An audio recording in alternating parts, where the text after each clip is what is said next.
Most fail not because of a lack of effort. They fail because they wander through the corridors of existence without ever realizing that they carry the keys to their own prison cells. The world sees a man broken by poverty, a woman crushed by the weight of 1,000 no's, or a dreamer silenced by the cold indifference of reality, and it calls these things fate. But there is a secret, a pulsating power hidden beneath the surface of the mundane, that Napoleon Hill calls the greatest secret of all. It is the realization that every human being is the master of a miracle-working power so potent that it can transform the bitterest defeat into a victory that shakes the very foundations of the earth. This is not the story of magic or mysticism, but the chronicle of the human spirit's capacity to command the forces of the universe through the sheer application of a focused will. Imagine a man standing at the edge of a precipice, his pockets empty, his reputation in tatters, and his heart heavy with the gray ash of despair. To the casual observer, he is finished, but within him, there is a second self, a silent, invincible partner that awakens only when the first self has been beaten into submission by the harsh realities of life. This narrative is the journey of discovering that partner, the one who does not know the meaning of the word impossible, and who speaks in the language of miracles. The story begins in the shadowed valleys of human struggle, where we meet individuals who have reached the absolute end of their rope. Consider the man who has spent decades building a career, only to see it vanish in a single night of economic upheaval. He sits in the dark, the silence of his home amplified by the ticking of a clock that seems to count down the seconds of his relevance. He feels the cold hand of fear gripping his throat, telling him that he is too old, too tired, and too late to start again. But it is precisely in this moment of total darkness that the miracle begins to stir. The book describes this as the seed of an equivalent benefit. It is a law as immutable as gravity. For every heartache, every failure, and every disappointment, there is a seed of a greater advantage. The tragedy for most is that they look so long and so regretfully at the closed door that they never see the one that has been kicked wide open by the very force of their misfortune. The narrative follows the psychological transformation of those who stop asking, "Why did this happen to me?" and start asking, "What did this happen for?" This shift in perspective is the first step in working a miracle. It is the moment the protagonist of his own life stops being a victim of circumstance and starts being the architect of his destiny. Analyze this deeply, and you see that the miracle is not an external event that drops from the sky, it is an internal realignment. The lesson here is that our greatest assets are often disguised as our most painful liabilities. When a person reaches the 0 point, they are stripped of the ego and the false pretenses that kept them tethered to a mediocre existence. The desperation they feel is actually the fuel required to launch them into a higher orbit of achievement.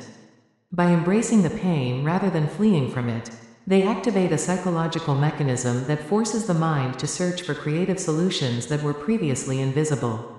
This is the alchemy of the soul, turning the lead of failure into the gold of opportunity by refusing to accept defeat as anything other than a temporary detour. The journey intensifies as we encounter the figures who have mastered the 12 great riches of life, none of which begin with a bank account.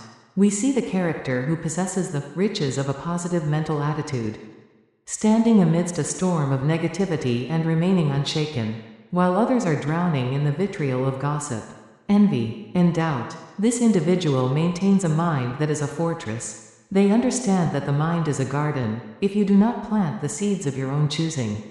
The winds of the world will blow in the weeds of destruction. The story illustrates the dramatic contrast between two neighbors, one who wakes up and curses the rain because it might ruin his shoes, and another who blesses the rain because it will nourish his fields. The first man lives in a self-made hell of minor inconveniences, while the second lives in a heaven of perpetual growth. The narrative paints a vivid picture of how a single thought, held with persistence and backed by a definite purpose, begins to attract its physical counterpart. It is as if the universe is a giant sounding board that echoes back the frequency we emit. If we emit fear, we receive reasons to be afraid. If we emit the frequency of a miracle, the world begins to rearrange itself to accommodate our vision. One of the most gripping accounts in this retelling involves the concept of the mastermind. The story takes us into the high-stakes boardrooms and the humble workshops where two or more people align their spirits toward a single, burning objective. We see the electrical tension in the air when minds click into place, creating a third, invisible, super-intelligence that neither could possess alone. This is the miracle of cooperation. The narrative describes a struggling inventor who is at a dead end. His resources exhausted and his theories proven wrong. He enters into a mastermind alliance with a friend who brings not money, but a different perspective and an unshakable faith. Together, they tap into a reservoir of ideas that neither could reach in isolation. The synergy creates a psychic bridge to the source of all knowledge. And suddenly, the solution appears, not as a slow realization, but as a blinding flash of intuition. This is the moment the miracle is born. It is the proof that we were never meant to walk this path alone, and that our second self often speaks through the encouragement and insight of a trusted ally. The lesson embedded in this segment is the power of harmony.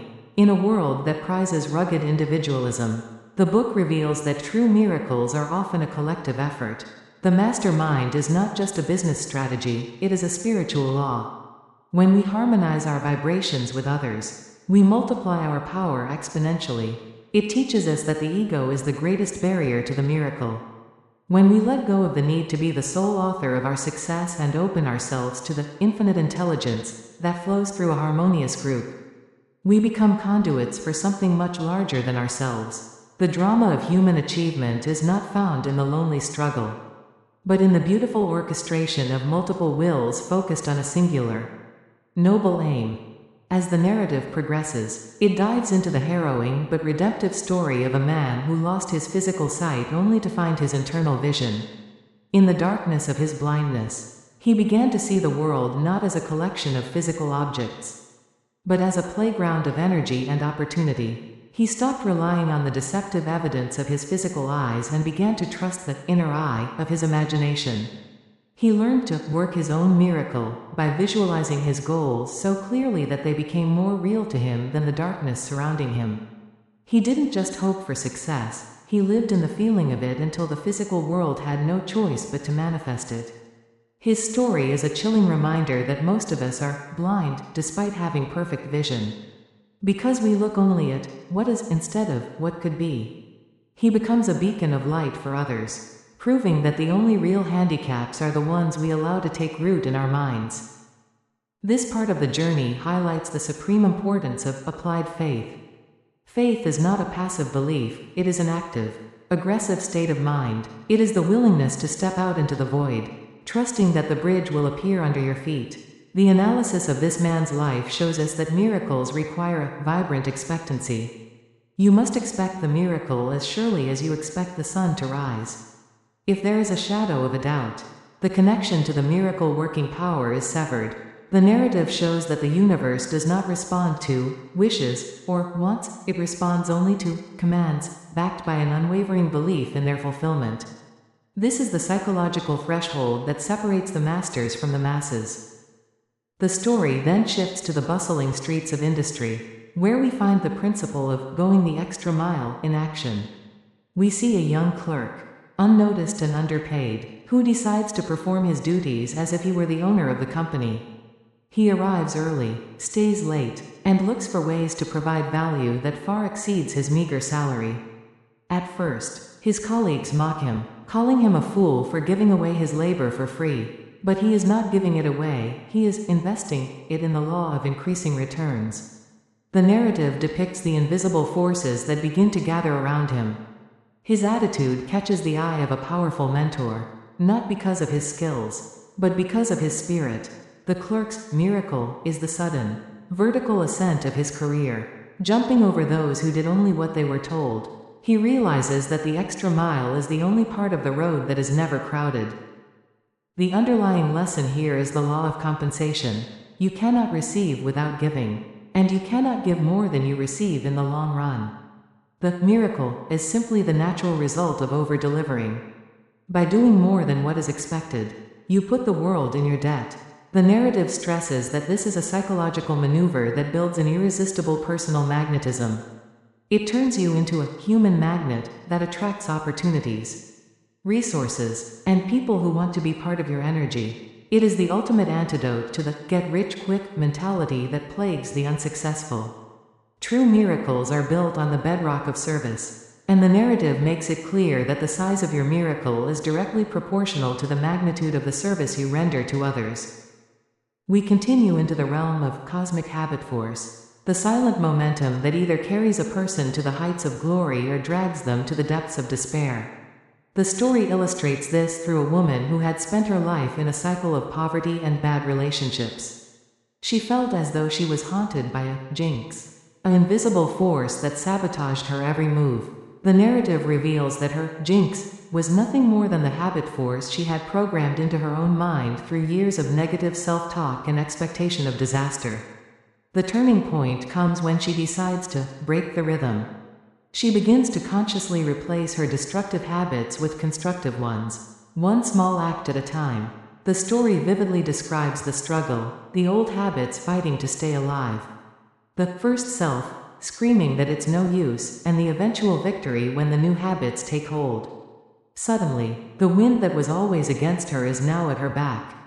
Her life begins to flow with an effortless grace that seems like a miracle to everyone who knew her before. Analyzing this, we see that the miracle is actually the alignment of the individual with the natural laws of the universe. Habit is the tool that the infinite intelligence uses to make our actions automatic. If we align our habits with our goals, success becomes inevitable. The lesson is that we are not victims of fate, but victims of our own repetitive patterns. To work a miracle, one must have the courage to interrupt the pattern and install a new rhythm of success. This requires a level of self-discipline that most people are unwilling to exert, which is why miracles are perceived as rare events. In reality, the miracle is always available to anyone willing to pay the price of self-mastery.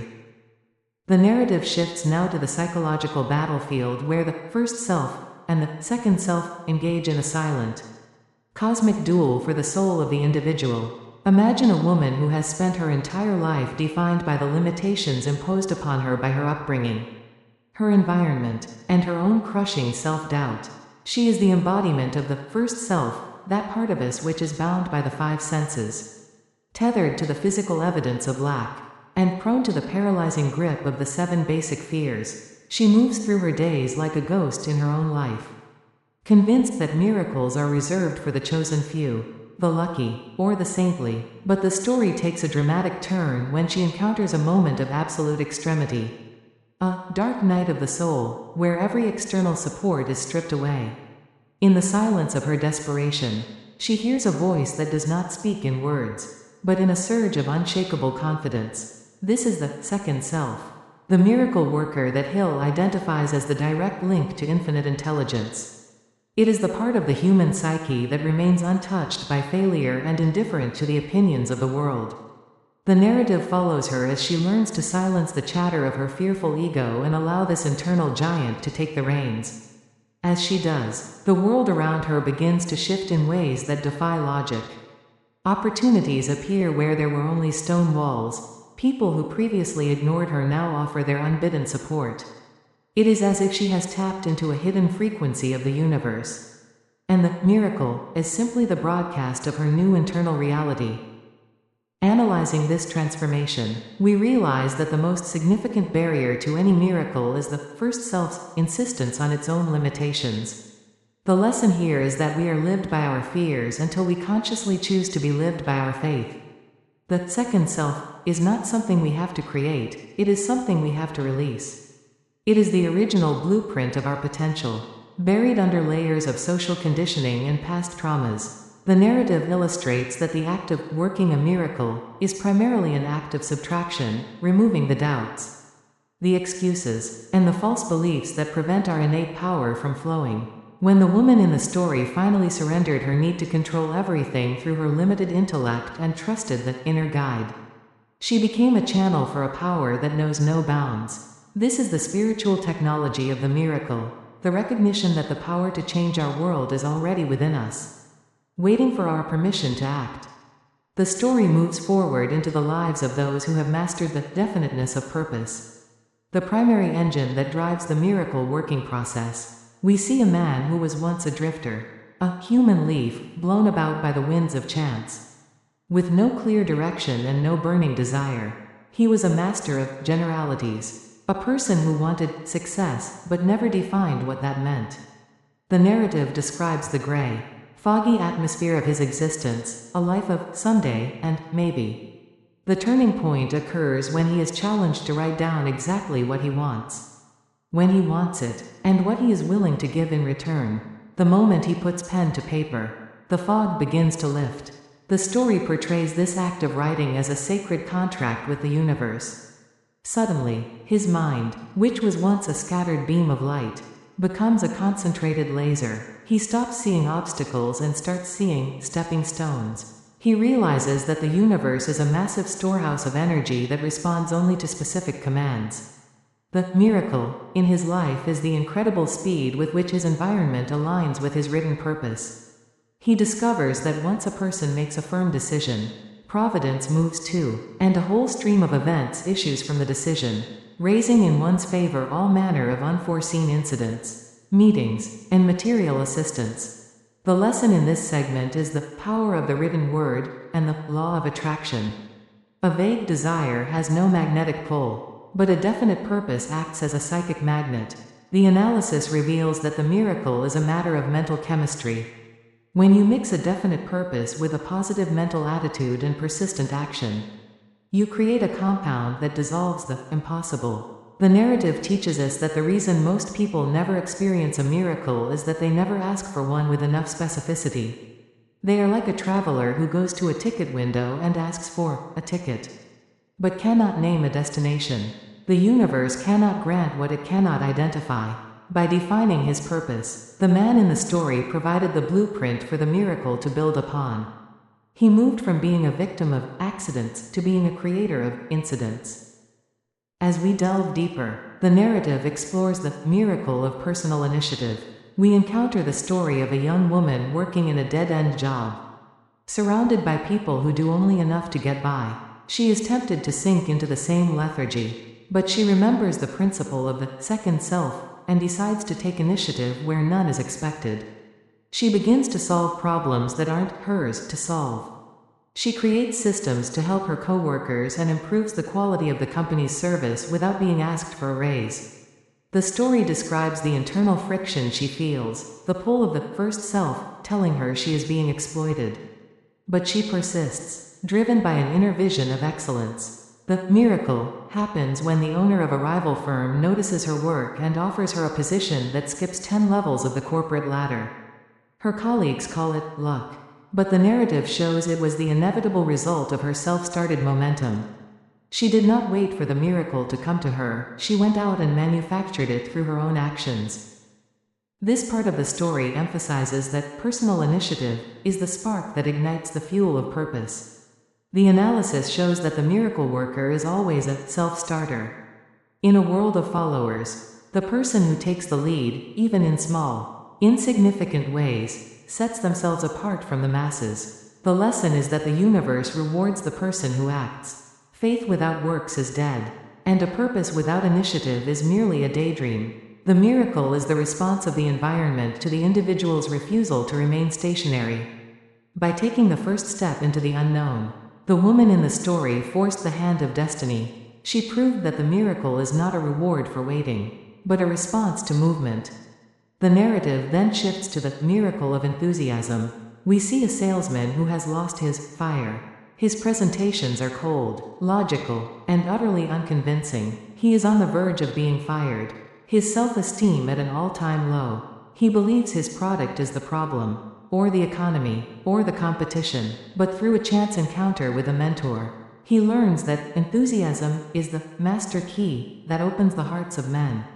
He begins to cultivate an inner glow, a burning belief in the value of his service. The story describes how his voice changes, how his eyes sparkle, and how his very presence begins to command attention. He doesn't change his product or his territory, he changes his vibration. The miracle is the sudden surge in his sales and the way people respond to him, not with arguments, but with yeses. He realizes that enthusiasm is contagious, and that when you are on fire with a purpose, People will come from miles around just to watch you burn. Analyzing this, we find that enthusiasm is the will in action. It is the emotional fuel that powers the second self. The lesson is that logic may convince the mind, but only emotion can move the soul. The miracle of influence is grounded in the salesman's ability to transfer his belief to others. This isn't about manipulation, it's about the radiance of truth. When you truly believe in what you are doing, you emit a frequency that bypasses the critical filters of others and speaks directly to their own second self. The narrative teaches that enthusiasm is a habit that can be cultivated. It is the practice of acting as if until the feeling becomes a reality. The salesman's miracle was the discovery that his internal state was the primary cause of his external results. We continue into the darker, more challenging territory of the miracle of learning from adversity. The story follows a family that has lost everything in a natural disaster. Their home, their business, and their security are gone in an instant. The first self of the father is screaming in agony, demanding to know why God has forsaken them. He is on the brink of bitterness, ready to give up on life. But as he stands amidst the ruins of his world, he remembers the seed of an equivalent benefit. He begins to look for the blessing in disguise. The narrative vividly portrays the struggle to find hope in the midst of ashes. He discovers that the disaster has freed him from a business he hated and a lifestyle that was suffocating his soul.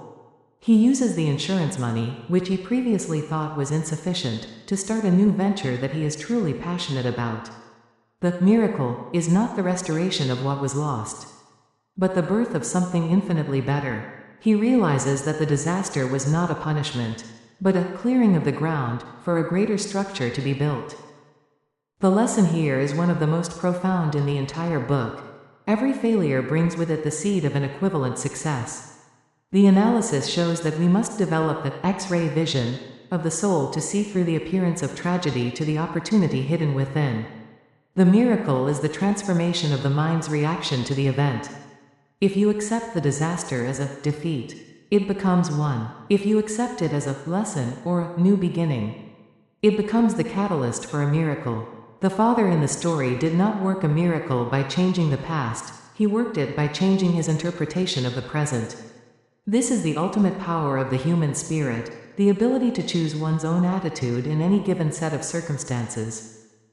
The narrative then explores the miracle of the golden rule. We see a cutthroat businessman who has built his empire on the broken dreams of others. He is wealthy, but he is miserable, paranoid, and lonely. He believes that business is war, and that for him to win, others must lose. But his life begins to crumble as his health fails and his friends desert him. In his isolation, he begins to experiment with the principle of doing unto others as you would have them do unto you. He starts to use his resources to help his employees, to improve his community, and to deal fairly with his competitors. The story describes the skepticism he faces and his own internal resistance. But slowly, a miracle of peace begins to settle over him. His health improves, his relationships are restored, and strangely, his business becomes even more profitable. He realizes that the golden rule is not just a moral precept, but a law of social gravitation. Whatever you put out into the world, you get back in kind, multiplied. The transformation of the cutthroat businessman serves as a profound testament to the miracle of a healthy mind. As he begins to distribute his wealth and influence with a spirit of genuine service, the narrative captures a shift in the very atmosphere surrounding him. No longer is he looking over his shoulder for the next betrayal. Instead, he finds that the seeds of kindness he sows begin to sprout into an impenetrable forest of loyalty and goodwill. The story paints a vivid picture of a man who once had everything and possessed nothing, now finding that by giving himself away, he has finally claimed his soul. His physical ailments, once thought to be incurable by products of his stress-filled life, begin to recede. This is the miracle of psychosomatic healing, the realization that the body is but a mirror of the mind's internal weather. When he replaced the storms of greed and fear with the sunlight of the golden rule, his physical cells responded to the new command of harmony. Analyzing this, the lesson becomes clear. The golden rule is a mathematical law of the universe. It is the law of social gravitation. The analysis reveals that you cannot hurt another without hurting yourself, nor can you help another without helping yourself.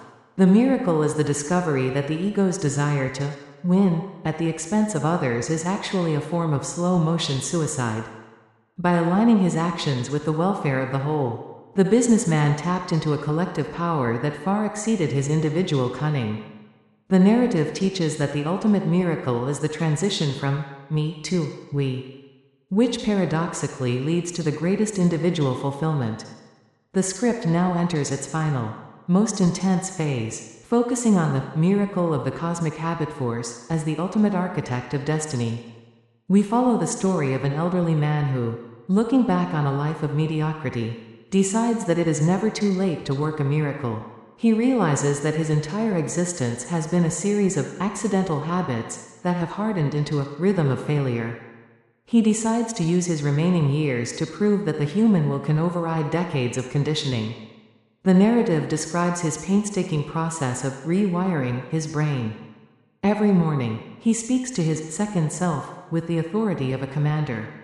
He visualizes his new life with such intensity that his nervous system cannot distinguish between the visualization and reality. The story depicts the miracle of the final hour, the man's sudden rise to prominence as a writer and speaker, sharing the wisdom of his transformation with a world hungry for hope. He becomes a living proof that the sun can rise at midnight if the mind refuses to accept the darkness. This final movement of the story highlights the concept of applied faith in its purest form. The analysis shows that cosmic habit force is the universe's way of making our dominant thoughts permanent. If we do not consciously choose our habits, the environment will choose them for us. The miracle is the act of breaking the rhythm and establishing a new, constructive cycle. It teaches us that time is not the enemy is the lack of a definite will. The elderly man's success was not a stroke of luck, but the result of his refusal to be a victim of his past. He worked his miracle by recognizing that the greatest secret is that we are the masters of our own habit force. The core message of ***, you can work your own miracles, ***, is that every human being is born with the divine right to control their own mind and, through that control, to command the forces of the universe. Napoleon Hill intends for the reader to understand that miracles are not violations of natural law, but the result of a higher application of law. We are all equipped with a first self that experiences the world of limitations and a second self that has access to infinite intelligence. The transition from one to the other is the process of working a miracle. It requires a definite purpose, a positive mental attitude, the willingness to go the extra mile, and an unshakable faith that every adversity contains the seed of a greater benefit. The book's ultimate meaning is that you are not a pawn of fate, but a creator of destiny. You are the alchemist of your own life, capable of turning the leaden weights of failure into the golden wings of achievement. The miracle you seek is not outside of you, it is the power within you waiting for your command.